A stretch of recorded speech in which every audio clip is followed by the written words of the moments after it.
We are continuing with Macbeth. Here we are going to discuss Act 4, Scene 1. Now, one more scene which I am skipping right now is Act 3, Scene 6. This scene is again a very unimportant scene. Basically, it is like a chorus. Now, we need to understand what is the function of a chorus, and though Macbeth does not have a chorus in the normal sense of the term, but still this scene serves as that function of a chorus.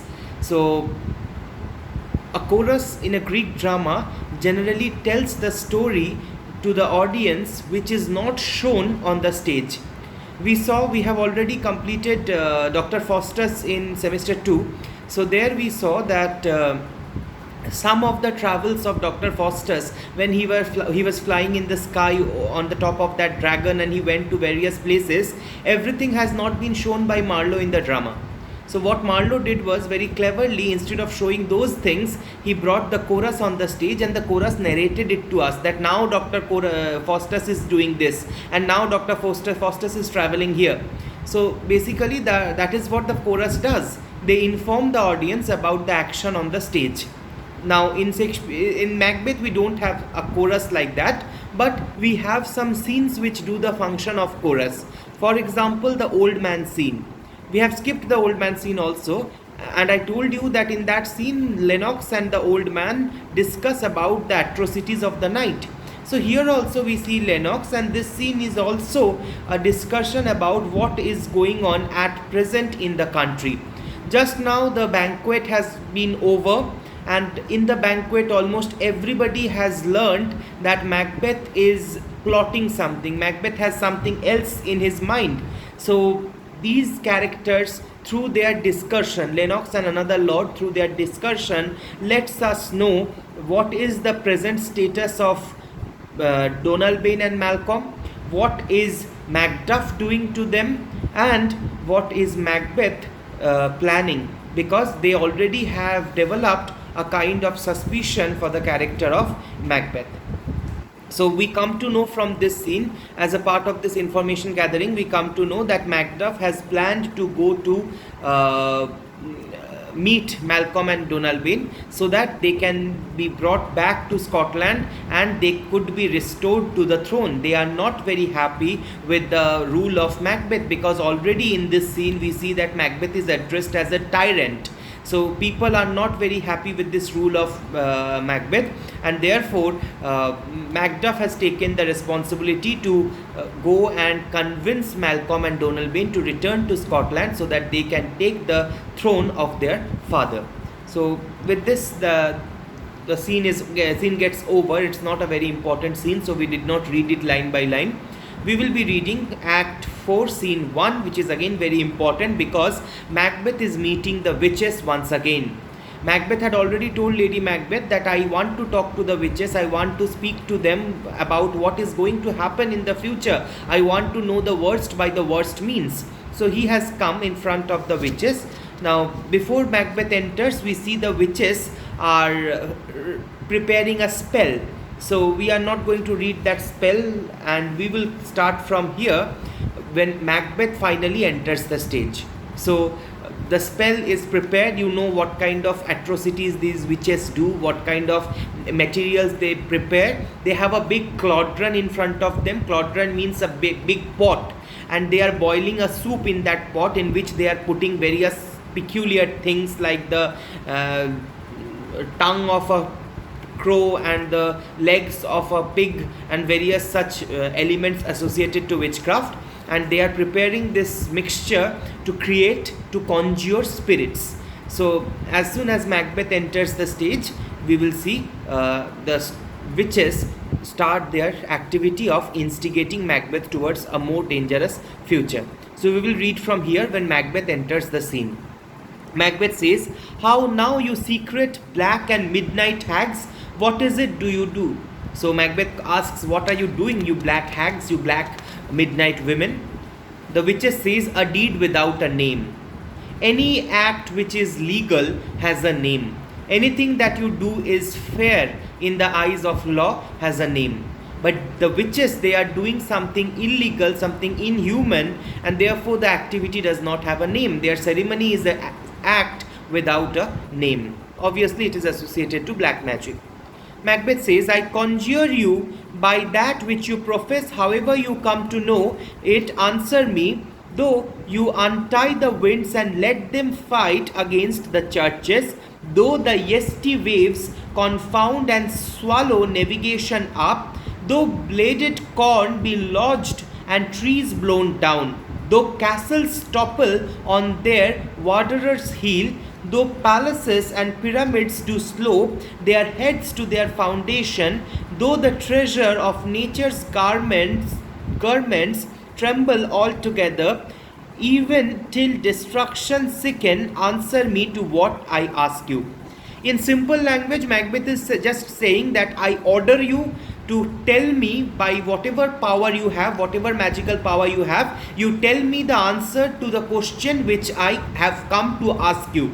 You answer me, even if while giving that answer, if everything in this earth gets destroyed, if by giving that answer you create a storm that breaks down the churches, if while giving the answer you create a wave which is as high as the tsunami and that completely destroys the navigation, that means the ship, if while giving that answer you dislodge the growing corn, that means you destroy the corn that is growing in the fields, if by giving that answer you destroy the castles and the palaces and the pyramids lose their heads, that means they turn upside down, even if the whole framework of nature is broken in giving answer to my question, then also I will order you to answer. That means at any cost, whatever effect it might lead to, I need to know the answer to my question. Let the churches and the corn get destroyed, let the civilization get destroyed, I don't bother.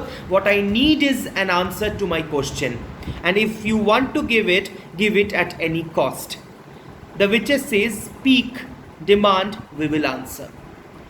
First witch says, say if thou wouldest rather hear it from our mouth or our masters. So first witch now gives an option to Macbeth. She says that, do you want to know the future from our mouth or from our superiors? Our masters can come in front of you and they can answer you. Macbeth says, call them, let me see them. Yes, I want to see your master. Call them. Who are your guides? Who are your masters? Call. I want to meet and I want to see them. The first witch says, pour in so's blood that hath eaten her 9 furrows, grease that sweeten from a murderer's gibbet throw into the flame. So you will have to put some ingredients in that soup in order to give the answers. First of all, you will have to bring the blood of a mother pig who has eaten her own piglets. So you can understand what kind of evil creature that pig must be, that she has eaten up her own children. So you bring the blood of that thing, and also you bring the sweat of a murderer who is now going to be hanged in the gallows, who is now going to be hanged till death. Bring the sweat of such a murderer and put it in the flame. And they put that, and then they say the chant, come high or low, thyself and office deftly show. Come, the spirits, and show yourself confidently in front of Macbeth. Now at this moment we will see that 3 apparitions will come in front of Macbeth. 3 ghost spirits will come in front of Macbeth with 3 more prophecies.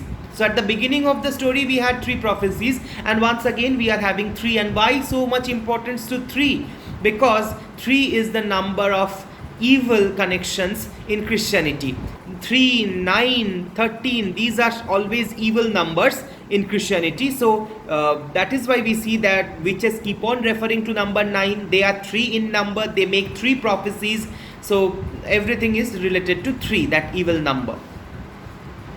Now Macbeth, when he sees the apparition, he notices that it is an armed head. Armed head means the head of a soldier which is ready to go to battle. You must have seen how a soldier looks when he is going to the battle. He wears a helmet, a metallic helmet to protect his head from the bows and arrows there. So we see the cut off head of a soldier coming out of that fire, coming out of that cauldron to tell something to Macbeth. And seeing that head, Macbeth says, tell me, thou unknown power. He is going to ask something when the first witch stops him and says, "He knows thy thought, hear his speech, but say thou not." He knows. He knows everything what you want to ask. So no need to speak to him, no need to talk to him. Just listen to him. Just listen what he has to say. Don't question him. Just listen to him. The first apparition says, "Macbeth, Macbeth, Macbeth, beware Macduff, beware Thane of Fife, dismiss me enough." So the first apparition, which was the head of a soldier, the head which was prepared to go for a war, comes up and tells Macbeth, "Be careful of Macduff. Macduff is your prime enemy. Macduff, who is the Thane of Fife, the landlord of Fife, he is the chief enemy of Macbeth at this moment. So I have given enough information. I am not going to talk anything more. Please dismiss me. Please allow me to go." And he vanishes, disappears. Macbeth says, "Whatever art for thy good caution, thanks, thou hast harped my fear aright." Whoever you are, I thank you for giving me such a caution, because you have touched me in the right point of fear. I have been afraid of Macduff. Because he did not come to the banquet, it seems that there is something cooking in the mind of Macduff, so I am afraid of Macduff. Thank you for cautioning me. But one word more, I have something more to ask you. The witches tell him, "He will not be commanded. Here's another more potent than the first." No, you cannot call him back. He will come and speak as much as he wants to. You cannot ask questions and he will not give answer. It is not an interview. So now let the first be gone. The second one is coming, and this one is more powerful than the first. Let's see what the second apparition has to say. And the second apparition is a baby whose body is covered with blood. A blood-stained baby comes out from the fire. And the baby tells, "Macbeth, Macbeth, Macbeth." And Macbeth says, "Had I 3 years, I would hear thee.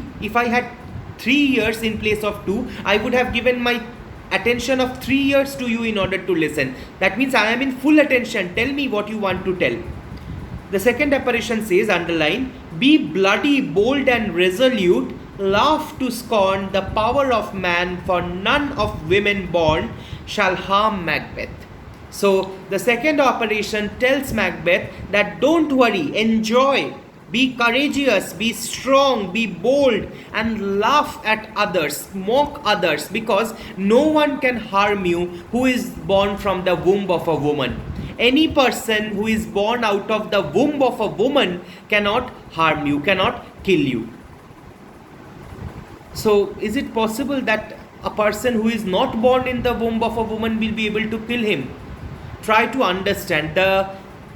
At the beginning only, Banquo had told Macbeth that these kind of evil creatures often to lead us to our harm, to lead us to our destruction, tell us something good at the beginning. That is exactly what these apparitions are doing. They are misleading Macbeth. They are simply trying to make Macbeth overconfident. And that is why the apparition comes and tells that be courageous, be bold, don't be afraid of anyone, laugh at everyone. Because no man born out of a woman's womb will be able to kill you. But try to understand the catch here. The apparition comes as a baby whose body is marked with blood. Normally the baby gets marked with blood, the baby gets covered with blood if it is a cesarean delivery. A cesarean baby is not naturally born out of the mother's womb. The womb has to be cut and the baby has to be ripped out, brought out of the mother's womb.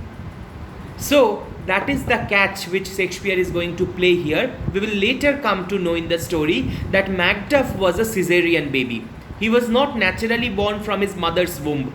He was ripped out of the mother's womb. The womb was cut and he was brought out just as a cesarean child.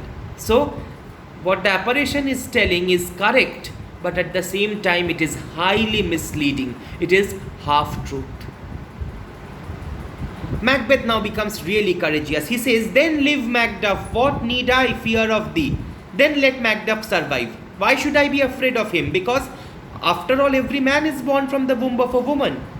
And yet I will make assurance double sure, and take a bond of faith, thou shalt not live, that I may tell pale-hearted fear it lies, and sleep in spite of thunder. So he says that I am not afraid of Macduff anymore. But still, in order to double check everything is perfect, in order to make everything doubly sure, I will kill Macduff, so that I will remove all kind of fear that makes me pale from my life. Now we see the third apparition coming. You need to remember what were the first apparitions, third apparition and third apparition. Third apparition says it's a child crowned with a tree in his hand. So we see that this time a child comes out of the fire. It has a crown on its head and it has a branch of a tree in its hand. Now Macbeth notices this, and Macbeth says, "What is this that rises like the issue of a king, and wears upon his baby brow the round and top of sovereignty?" So Macbeth is shocked. He says, "What is this? It looks like the baby of a king, and on its young head, on its young forehead, it is wearing a crown, which is the symbol of sovereignty, power of a king." All the witches shut him up. They say, "Listen, but speak not to it. Don't ask anything. Just listen what the apparitions have to say." And the third apparition says, again very important, underline, "Be lion-mettled, proud, and take no care who chaps, who frets, or where conspirators are." Again, trying to give him overconfidence. He says, "Be courageous as the lion, be courageous, bold, proud as a lion, and don't worry who is angry with you, who is cursing you, blaming you, and who is conspiring against you. Don't bother about that. Macbeth shall never be vanquished, be until great Birnam Wood to Dunsinan's Hill shall come against him." Macbeth cannot be defeated till the forest, which is called Birnam Wood, starts moving and approaches towards the Dunsinan's Hill. The castle of Duncan was located at the Dunsinan's Hill. After Macbeth became the king, he became the king or the owner of the castle of Dunsinan's. Now the apparition, the host tells Macbeth that you will be safe and secure till the point when the forest moves up to the palace. Is it possible for a forest to move? Of course no. So Macbeth thinks that it is impossible, that the forest will never be able to move, and therefore there is no chance of me losing my power. Macbeth says that will never be. Who can impress the forest, bid the tree, and fix his earthbound root? It is impossible. This can never happen. Who can tell the forest to leave the ground and start walking? Sweet Bodman's good rebellious head, rise never till the wood of Birnam rise. He says that these are very sweet predictions. Bodmans means predictions. It's very good because I am sure rebellion will not be able to rise till the day when Birnam Wood moves. And it is impossible for Birnam Wood to move. And our high-placed Macbeth shall leave the lease of nature. Therefore, Macbeth will remain in his high position and continue to survive till nature has given him life. That means he is going to have a natural death. No one can kill him or replace him. Pay his breath to time and mortal custom. And ultimately Macbeth will die. I will die, Macbeth is telling, when the custom is to die. That means at old age. Yet my heart throbs to know one thing. Tell me, if you art can tell so much, shall Banquo's issues ever reign in this kingdom? One more thing, one last inquiry I have. My heart is very eager to know this.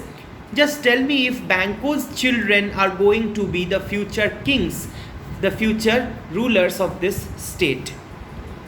The witches tell, seek to know no more. No, please don't ask anything more. We have already told you a lot. Macbeth says, I will be satisfied. Deny me this and an eternal curse fall on you. No, this is my last question. I will be satisfied after this. But if you deny me this, then I will put a curse on your head to damn you, to destroy you. Let me know why sings that Clodron and what noise is this? He says, please tell me, and why is suddenly this cauldron vanishing and the fire is vanishing and the noise is coming from somewhere? What is happening? And the witches say, show, show, show. And all the witches together says, show his eyes and grieve his heart, come like shadows, so depart. So they again chant a mantra. They say that show something to the eyes of Macbeth that will make his heart sad and that will come and vanish like shadows.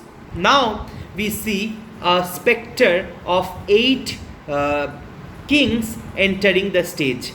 Now one by one there are 8 characters, all dressed up like kings, all men dressed up like kings, entered the stage, and they take a full circle of the stage and return. And there are some peculiarities among these characters. All of them look very similar. All of them look very much like the other. And there are some people who have 3 scepters in their hand. And then there are some who have 2 crowns in their head. And there is one at the end who carries a mirror in his hand. Now let's read and find out what does these things symbolize. So Macbeth observes it, and he is giving a running commentary what he observes to us so that we can understand. Macbeth notices a show of 8 kings, the last with a glass in his hand, Banquo's ghost following. Thou art too like the spirit of Banquo, down the crown does smear mine eyeballs. He says these are all unreal. It's just like the spirit of Banquo. It cannot be true. It cannot be real. Oh, please vanish. The crown in your head is burning my eyes. I am becoming angry. I cannot bear this. And thy hair, thou other gold-bound brow, is like the first. And see, your hair, your eyebrow, your complexion is just like the another character. Every one of you looks so similar to each other. A third is like the former, and the third person is just like the second person and the first person. How is this possible? This is possible because they are trying to suggest Macbeth that these are all members of the same family. They are all descendants of the same father, that is Banquo. These are actually the future generation of kings. Macbeth sees the future by the power of the witches. He sees that a long line of kings will be ruling the Scottish territory, and they will be the descendants of Banquo, not Macbeth. Macbeth becomes very angry. He says, filthy hags, dirty old women, why do you show me this? A fourth, start eyes. Oh my God, now the fourth character enters, the fourth spirit enters. And what will the line stretch out to the crack of doom? Is this line never going to end? So many kings, one after another. Is it going to continue up to the day of judgment, up to the doomsday, up to the end of the Christian world? Yet another, a seventh, I will see no more, and yet the eighth appears. Oh my God, one by one, so many, and then the seventh, and then the eighth. And eighth one bears a glass which shows me many more. And the eighth one carries a glass, a mirror in his hand, which shows a longer line coming behind. That means this is a very clever dramatic technique. You cannot have so many junior artists in the stage entering 20, 30 of them. So Shakespeare brings only 8 of them, and that mirror is a sign of continuity. This face, this generation, this family is going to continue to rule England for a long, long, long period of time. That is what is suggested by that mirror.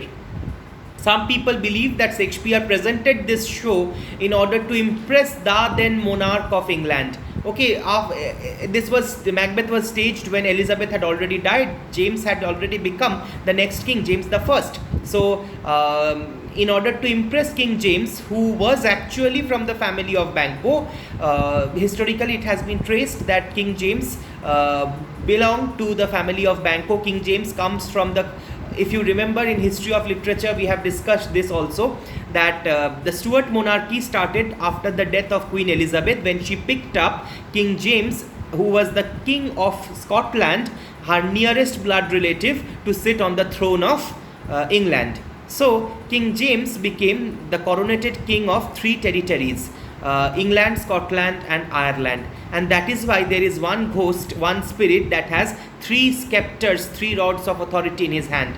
and then one will be having two, which represents another king who was in charge of two kingdoms, Scotland and England. So this is actually something that Shakespeare might have done to impress the monarch, in which Macbeth was staged to impress James the First. And some I see that twofold balls and treble spectres carry horrible sight. I see some of them has two crowns on their head. I see some of them have three scepters in their hand. Horrible sight. I can't see this. Now I see it is true, for the blood-poltered Banquo smiles upon me.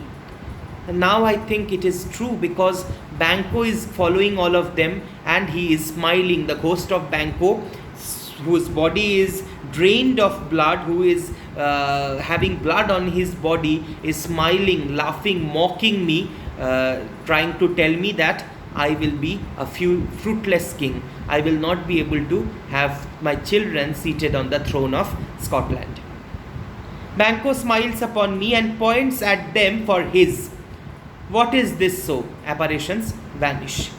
The first which says, "Aye, sir, all this is so, but why stands Macbeth thus amazedly? Why is Macbeth so shocked? Why is Macbeth so upset?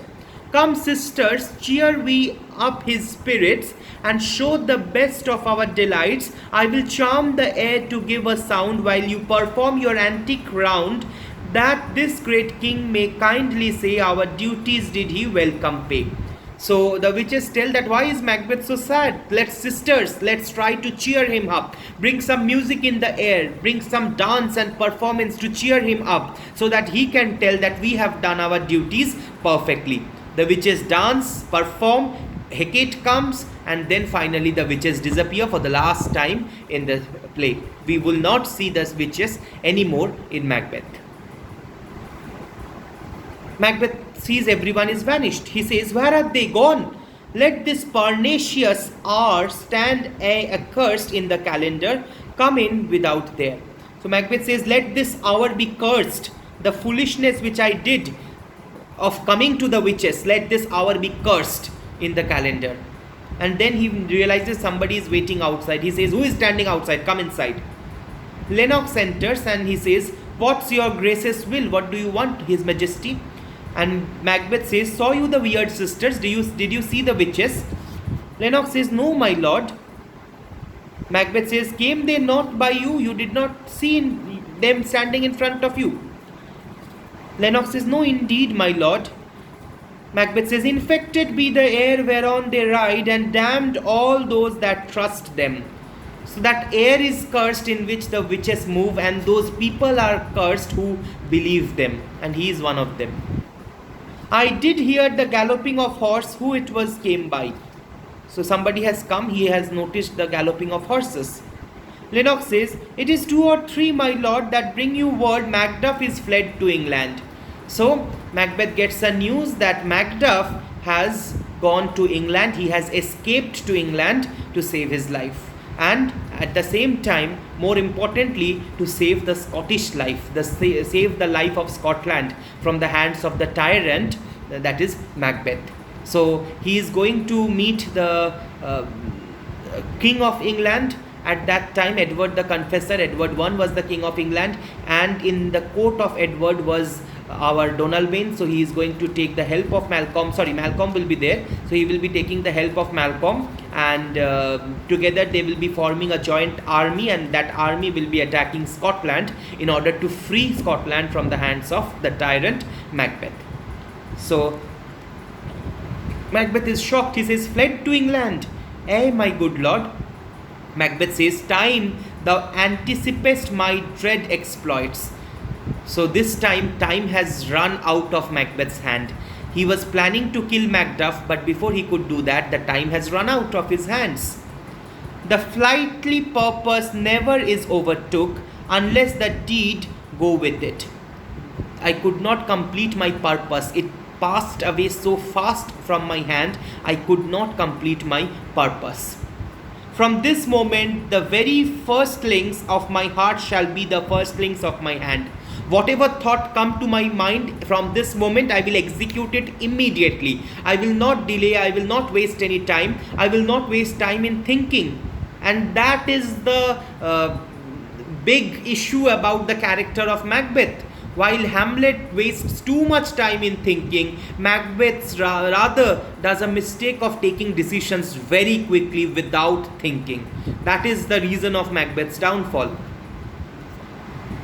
And even now, to crown my thoughts with acts, be it through the thought and done, the castle of Macduff I will surprise. And even now I am going to do something which I have planned. I am going to attack, surprise here means attack, the castle of Macduff.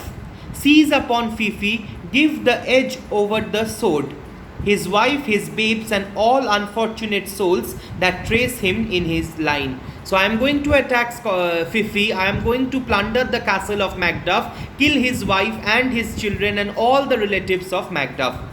No boasting like a fool, this deed I will do before the purpose is cool. I am not going to waste my time. I am going to finish this deed even before the purpose becomes cold, before the time is lost. But no more sights. Where are these gentlemen? Come, bring me. Where are they? Where are these guys who have brought the message? Please bring me to them. That's all for the scene.